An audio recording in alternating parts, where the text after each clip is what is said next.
आज की समस्या को हम शुरू करते हैं। आप लोगों ने प्रॉब्लम पूछी है, मैंने ग्रुप में से नोट किया है कि सबसे पहली जो प्रॉब्लम है आपकी वो एग्जाम्पल 7 है। एग्जाम्पल 7 के बाद कुछ प्रॉब्लम आप लोगों ने पूछी है। 8.1 की भी थी क्वेश्चन 6, 8.2 की भी क्वेश्चन 2 और 6। तो बच्चों आप लोग अपनी समस्या निसंकोच होकर पूछो। अब इन समस्याओं को बताने से पहले मैं एक टॉपिक आपको पढ़ा दूं, उस टॉपिक से भी ये समस्याएं कुछ हल हो जाएंगी। बेटा हमारा जो टॉपिक चल रहा था general term and middle term, यानी व्यापक एवं मध्य पद। तो बेटा सबसे पहले मैं आपको बता दूं, जो हमने कल जनरल टर्म पढ़ाया था यानी व्यापक पद पढ़ाया था, तो व्यापक पद हल्का सा मैं आपको याद दिला दूं, a+b⁴n के प्रसार में व्यापक पद term of r+1 is equal to NCR और a⁴n r और b⁴r ये होता था, अगर तुम्हारे याद हो। यानी आपसे अगर 5वां पद पूछा जाए तो r का मान आप 4 रख सकते हो, आपसे 7वां पद पूछा जाए तो r का मान आप 6 रख के इसे कर सकते हो। यानी पूरा प्रसार करने की आपको आवश्यकता नहीं है, क्योंकि अगर आप a+b⁴n का प्रसार करते हो और आपसे कोई पूछ ले कि आप 99वां पद बताइए, अब भाई 99 तक प्रसार थोड़ा ही आप करोगे। अगर आपके पास जनरल टर्म है तो तुरंत r का मान 98 रखो, 98 रखो 99, तुरंत इस प्रसार का 99वां पद आ जाएगा। अब प्रसार a+b⁴n और ऐसे ही a-b⁴n का भी तो हो सकता है प्रसार, भाई माइनस भी तो आ सकता है प्रसार में। तो a-b⁴n के प्रसार में व्यापक पद, तो व्यापक पद यहाँ कितना होगा, सेम वही चीज NCR a⁴n r b⁴r, बस यहाँ -1 आ जाएगा। ठीक है, क्योंकि जब आप माइनस रखते हो a-b, तो जहां जहां b है वहां आपका माइनस आ जाता है। तो बेटा यहाँ भी b के बदले क्या आएगा, -b। तो -b⁴r का मतलब क्या, -1 अलग कर दिया, b अलग, तो -1⁴r शुरू में लिख दिया। ऐसा नहीं करना चाहते तो आप इसको ऐसे लिख दो, NCR a⁴n r और -b⁴r। कुछ बच्चे ऐसे भी करना चाहते हो तो भी कोई समस्या नहीं। मेन चीज है आपका मतलब सही निकलना चाहिए। तुम लोग ऐसे लिख दो, ऐसे लिख दो, मेन है काम सही होना चाहिए बस। तो ये बात सभी को क्लियर हुई। अब बेटा एक बात और मैंने आपको बताई थी कि अगर आप a+b के होल स्क्वायर का प्रसार करते हो तो बेटा a² + 2ab + b², यानी प्रसार के अंदर पदों की जो संख्या है वो कितनी आई, 3, जबकि पावर कितनी यहाँ 2। अगर आप a+b का होल क्यूब खोलते हो तो प्रसार में कितने पद आएंगे आपके पास, 4। ओके, तो यानी कहने का मतलब है, इससे जो सिद्ध हुआ हमारा a+b⁴n, नोट करके लिख लो आप इसको, a+b⁴n के प्रसार में पदों की संख्या कितनी होती है, n+1 होती है। ये बात आपको क्लियर होगी कि अगर आप कहीं a+b⁴n का प्रसार कर रहे हो तो वहां जो पद आएंगे टोटल वो कितने आएंगे, n+1। अब एक बात और, कुछ बातें हम 10वीं की याद करते हैं। जैसे आप कहीं लिखते हो a b c d e, और मैं आपसे पूछूं कि इस पूरी सीरीज में आप मध्य पद बताओ कौन सा है, तो बेटा सभी बच्चे होशियार हैं, यहाँ मध्य पद आपको क्लियर दिखाई दे रहा c। अब ये तो आप लोगों ने बता दिया मध्य पद c है, लेकिन मैं तुम्हारे से पूछूं कि ये है कैसे, ये हुआ कैसे मध्य पद c, इसका फॉर्मूला क्या है मध्य पद c। तो बेटा इसका फॉर्मूला ये है, सबसे पहले आप पदों की संख्या काउंट करो, कितनी है यहाँ, 5। तो पदों की कुल संख्या कितनी है, 5, और 5 है कैसी, विषम संख्या। तो अगर पदों की कुल संख्या 5 है या विषम है, तो बेटा अगर 5 है या विषम है, 5 को आपने सपोज करो कहीं से लिख दिया, L से लिख दिया, एक बात मैंने कही। तो बेटा जो मध्य पद है आपका वो कौन सा है, तीसरा पद, देख लो, गिन लो, 1 2 3। तो वो कैसे आया, मध्य पद जो आता है आपके पास L+1 अपॉन 2वां पद, जहां L क्या है आपके पास, पदों की कुल संख्या, और कैसी है ये, विषम। भाई वीडियो को ध्यान से सुना करो एक एक बात। यानी पदों की कुल संख्या अगर विषम है तो उस विषम में आप एक जोड़ो और अपॉन में 2 लिखो, तो वह पद ही मध्य पद होता है। अब L का मान 5 था, 5 में एक जोड़ा 6, 6 को 2 से डिवाइड करा 3, तो तीसरा जो पद होगा वो कौन सा होगा, मध्य पद। तो मुझे लगता है ये 10वीं में तुमने पढ़ा भी होगा, लेकिन मैंने तुम्हें फिर से बता दिया ताकि थोड़ा याद आ जाए। अब हमने लिखा ABCDEF, 1 2 3 4 5 6। इस बार L का जो मान है 6 और पदों की जो संख्या वो कैसी है, सम। तो इस बार जो मध्य पद होंगे वो कितने होंगे, 2। कौन कौन से, C और D। इस बार जो मध्य पद होंगे वो कौन कौन से होंगे, C और D। तो बेटा मध्य पद कितने आए इस बार, 2। तो अब से पहले आपने क्या पढ़ा था कि आपके पास अगर विषम है कुल पद तो मध्य पद कितना आता है, 1। तो मध्य पद कितना आता था, 1। इस बार जो मध्य पद आएंगे वो आएंगे 2। तो मध्य पद के नीचे मैंने लिख दिया 2 आएंगे, और 2 आएंगे कौन कौन से, तो एक आएगा L/2 वा पद। L का मान 6 था तो 6/2 यानी तीसरा पद, गिन लो 1 2 3। उसके बाद दूसरा जो आया आपके पास L/2 और +1 इस बार पूरे के सामने जुड़ा, तो 2 से हमने इसको काटा, L/2 यानी 6/2 यानी 3, और 3 में एक जोड़ा 4वां पद। तो देख लो आप, तीसरा और 4वां नहीं है आपके पास। तो ये बात मुझे लगता है क्लियर हुई होगी आपकी। अब मैं इतना सब कुछ क्यों पढ़ा रहा, मेरी वीडियो 7 मिनट की होगी इन बातों में, और काम अभी तक शुरू नहीं हुआ। तो बेटा काम शुरू करने के लिए आपको बेसिक बातें अगर पता है तो चैप्टर समझ में भी आएगा, इजीली सब कुछ हो जाएगा। और भाई तुम पहले एक्सरसाइज शुरू कर दो, फिर पूछते रहो ये क्या था ये क्या था। अब बात ये आई, मेन मुद्दे पे आते हैं कि a+b⁴n या a-b⁴n के प्रसार में बात करते हैं। यदि n बराबर कैसी संख्या है, विषम, ये b लिखा है। यदि n बराबर क्या है, विषम संख्या, ध्यान दो मेरी बात पे।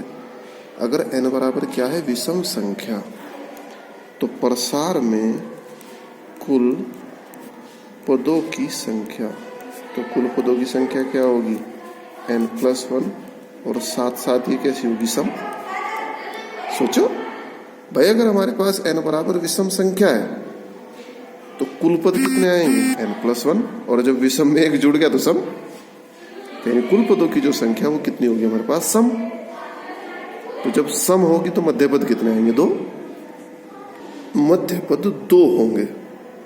और मध्य पद क्या क्या होंगे इस बार, कुल पदों की संख्या यानी n+1/2 वा पद, व कुल पदों की संख्या /2 + 1 वा पद। कॉपी चेक करो, अभी पढ़ा तुमने। अगर आपके पास पदों की संख्या L है और L कैसी है, सम, तो मध्य पद कितने होते थे, 2। एक L/2, लेकिन L का मान क्या आया, n+1, it is L, L/2 वा पद। फिर क्या था, L/2 + 1, L क्या है, n+1। भाई पदों की कुल संख्या तो n+1 आ गई ना, तो यानी मध्य पद कितने होंगे, 2। तो पहला पद क्या हुआ भाई, n+1/2 वा, तथा इसका आपने एलसीएम ले लिया, 2 × 1 = 2 और 3 यानी n+3/2 वा पद।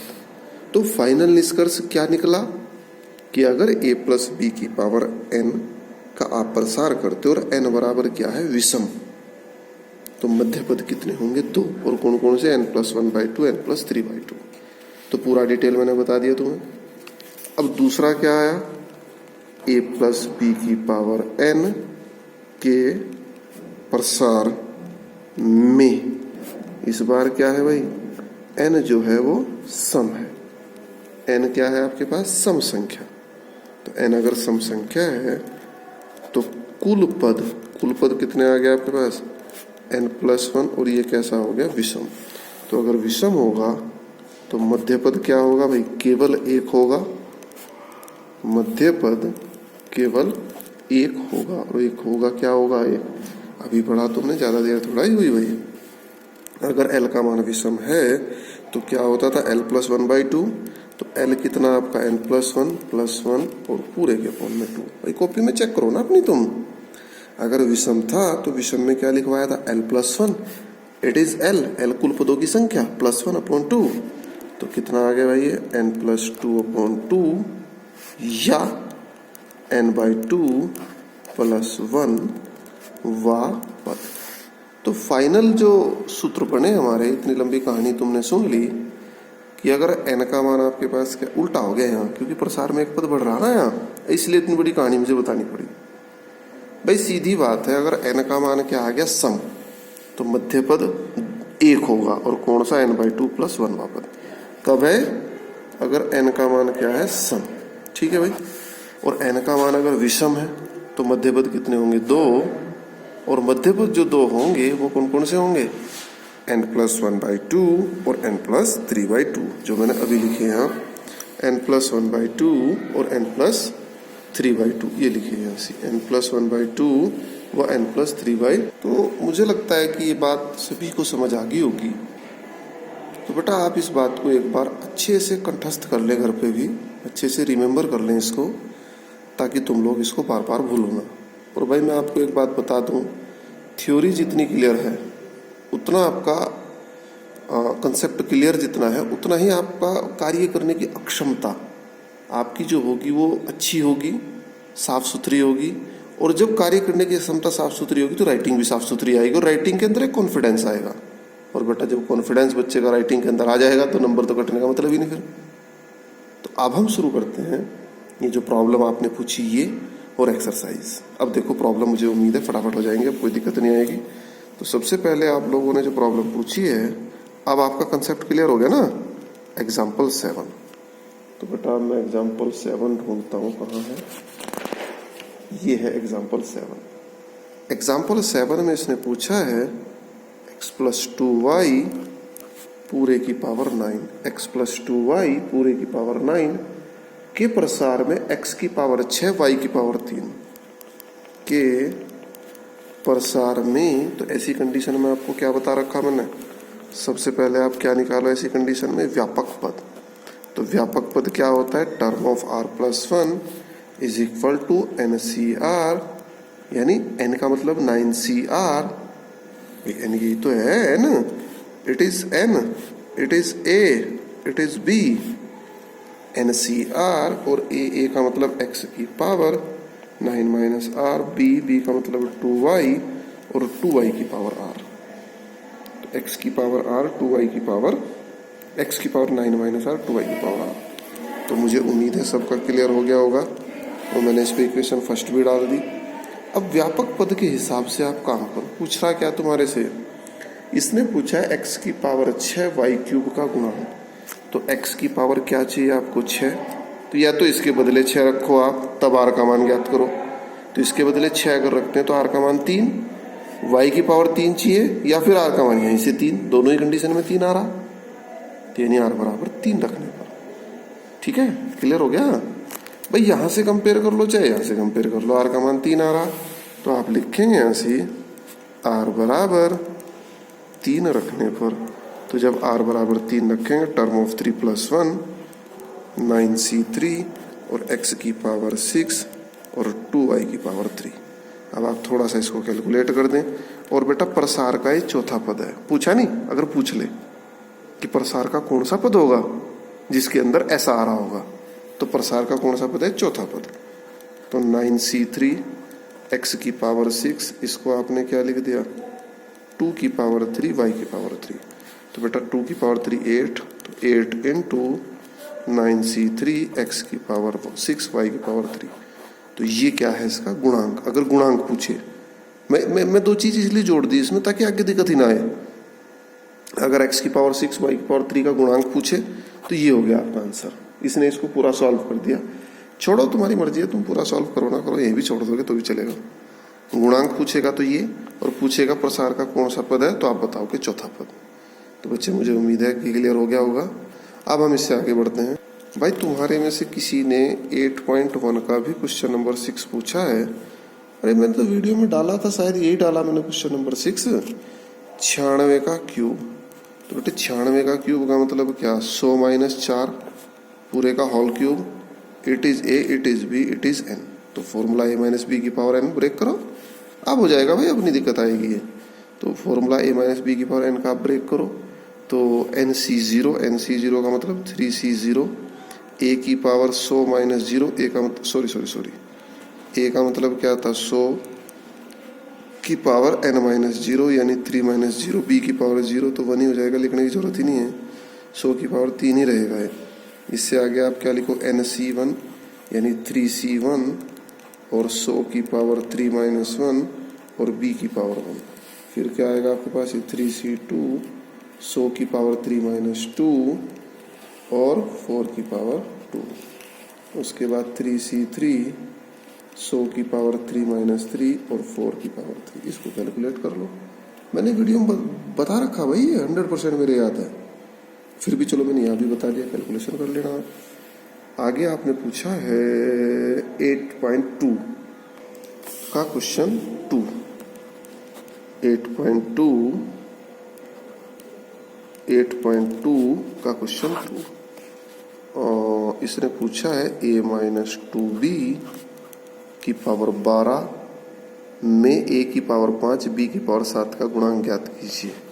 तो a माइनस बी की पावर n, तो व्यापक पद term of r plus 1 is equal to NCR यानी 12CR और a की पावर 12 माइनस r और b, तो b के बदले मैंने बोला था माइनस रख देंगे, तो b क्या है यहाँ -2b, तो आपने भी -2b रख दिया और पूरे की पावर r।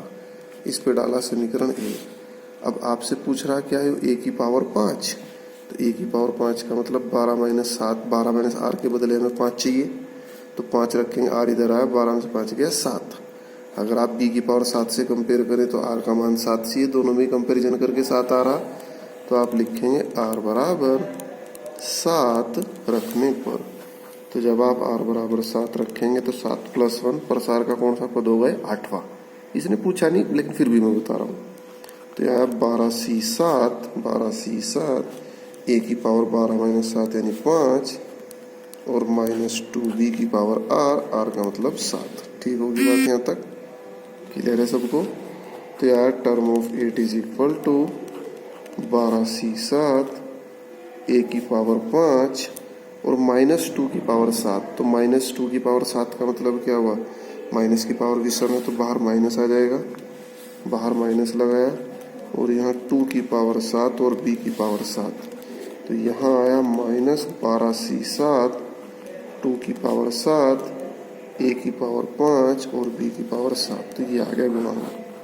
अब आप चाहो इसको सॉल्व कर लो भाई, 2 की पावर 7 कर लो, 12C7 कर लो, -12 ही, तो बेटा आपको अब कोई दिक्कत नहीं आएगी। तो कंसेप्ट क्लियर हो गया ना एक बार। अब भाई एक क्वेश्चन और पूछ रहे थे, क्वेश्चन नंबर 6। तो बेटा क्वेश्चन नंबर 6 जो है 8.2 एक्सरसाइज का, और छठे में भी कुछ ऐसा ही है, 9x माइनस 1/3 रूट x और पूरे की पावर 18। तो सबसे पहले तो व्यापक पद ही लिख दें आप, term of r plus 1 is equal to, भाई माइनस को मैंने पहले वैसे बता दिया, इस बार वैसे बता रहा, -1 की पावर r, तो r लिख दिया -1 की पावर r, और अंदर आप लिखेंगे NCR यानी 18CR, a का मतलब 9x की पावर 18 माइनस r, फिर आप लिखेंगे b का मतलब 1/3 रूट x और पूरे की पावर r। इक्वेशन डाल दी हमने फर्स्ट। ठीक होगी बात यहाँ तक, कोई दिक्कत परेशानी नहीं है किसी को। अब आप r का मान क्या रखेंगे कि प्रसार में 13वां पद, तो r का मान 12 रख देंगे। बेटा 12 रखेंगे जब तो 13वां पद आएगा, और गुणांक नहीं पूछा इसने, पूरा 13वां पद। तो 13वां पद जो आया, r का मान 12 रखा आपने, तो -1 की पावर 12, 18C12, भाई 18CR था ना आपका, तो आपने लिख दिया 18C12 और 9x, और 9x की जो पावर है आपके पास 18 माइनस r, 18 माइनस 12 यानी 6, भाई 18 माइनस 12, r का मान 12 रख देना 6, और 1/3 रूट x और पूरे की पावर r, और r का मान है 12। बेटा इसको कैलकुलेट कर लो, कैलकुलेट तो करना आता ही होगा सभी को। -1 की पावर 12 तो प्लस हो जाएगा, 18 से 12 को 18 का फैक्टोरियल अपॉन 12 का फैक्टोरियल और 18 - 12 पूरे का फैक्टोरियल, और यहाँ 9 की पावर 6, x की पावर 6 और अपॉन में आ गया, इसको अपॉन में लिख दो ना सीधा बस, 3 की पावर 12 और रूट x की पावर 12 यानी x की पावर 6। तो x की पावर 6 से x की पावर 6 कैंसिल हो गया और ये आ गया आपका 18।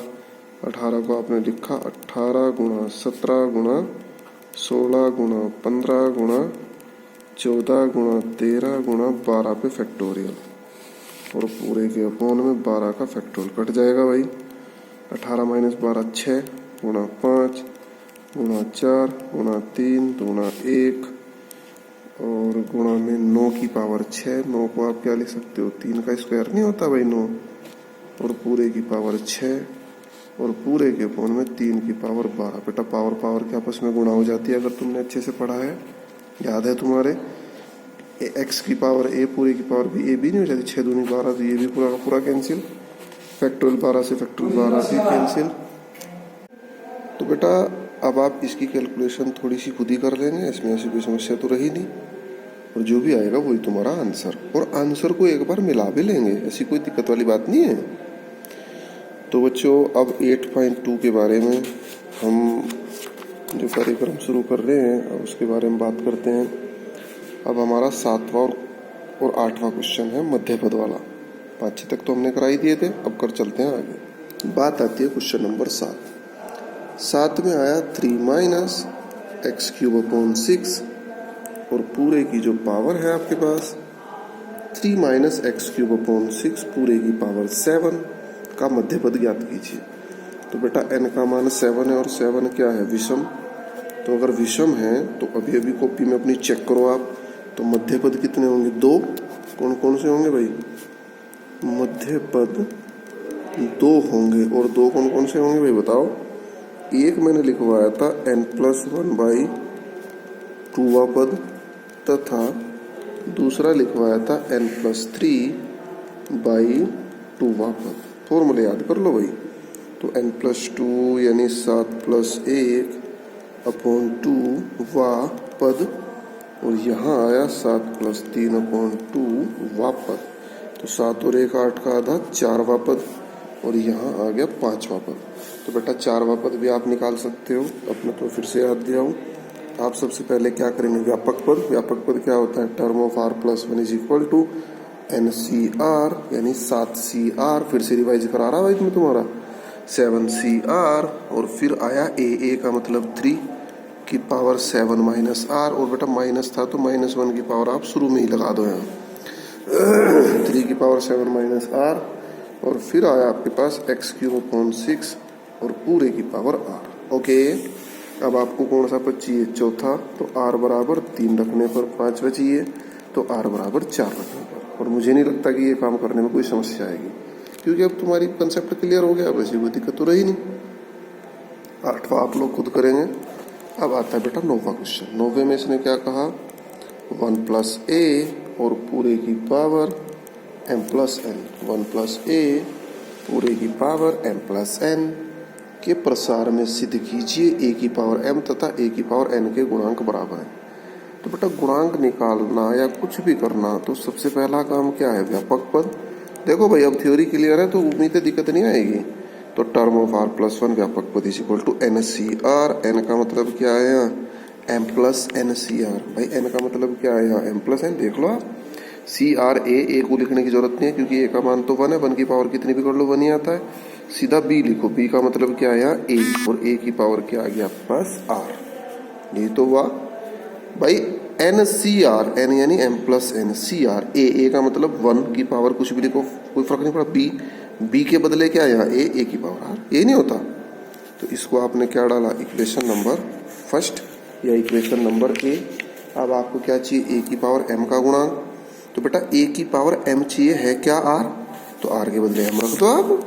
यहाँ आप लिखेंगे a की पावर m के गुणांक के लिए r बराबर m रखने पर, जब आप r बराबर m रखोगे तो टर्म ऑफ m प्लस 1 वहां पर is equal to m plus C N, m plus N C R, R का मतलब क्या आ गया m और a की पावर m। तो बेटा हमें तो केवल गुणांक चाहिए, तो गुणांक तो यही आया। तो अब आप लिखेंगे यहाँ अतः a की पावर m का गुणांक बराबर m plus N C M, m plus N C M.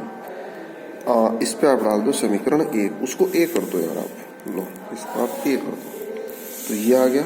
अब आप क्या लिखेंगे यहाँ a की पावर n का गुणांक के लिए, तो a की पावर n के गुणांक के लिए, तो बेटा इसके गुणांक के लिए आप क्या करेंगे यहाँ r बराबर n रखने पर, r बराबर n कहाँ रखा आपने, समीकरण a में आप r बराबर n रख देंगे। तो समीकरण a में जब r बराबर n रखेंगे, term of n plus 1 is equal to, भाई टर्म ऑफ r प्लस 1 था ना, n plus n is equal to m plus N C N और a की पावर n। इट्स ओके, आपको तो गुणांक चाहिए केवल, तो गुणांक तो ये है a की पावर n का।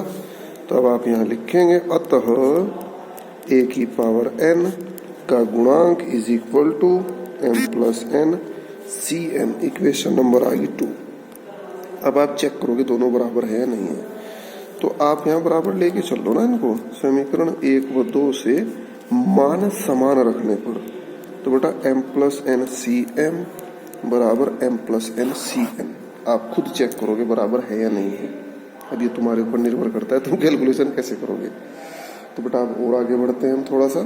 बेटा आज का जो गृह कार्य है, उदाहरण 6, 8, 9 करोगे अब आप पूरे तन मन धन से, पूरा प्रयास करेंगे इसके ऊपर आप। और बेटा 8.2 प्रश्नावली का जो हमारा क्वेश्चन रहा वो कौन सा रहा भाई, 10, 11, 12।